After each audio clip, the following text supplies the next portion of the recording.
জাবের ইবনে সামুরাতা তিনি হাদিস বর্ণনা করেছেন।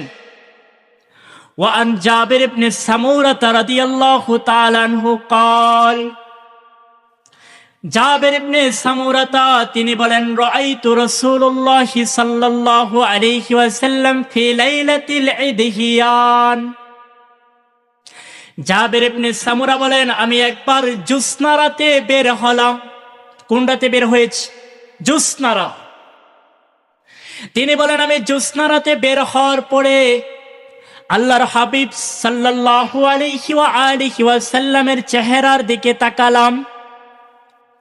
জাবের ইবনে সামুরা তিনি বলেন, আমি একবার আল্লাহ রাসূলের চেহারার দিকে তাকাই, আবার আমি সেই জ্যোৎস্নার পূর্ণিমার চাঁদের দিকে তাকাই। একবার নবীজির দিকে তাকাই, আরেকবার সেই পূর্ণিমার চাঁদের দিকে তাকাই।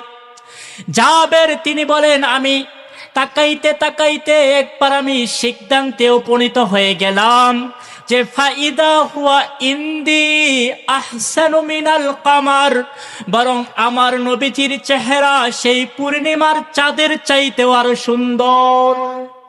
সুবহানাল্লাহ।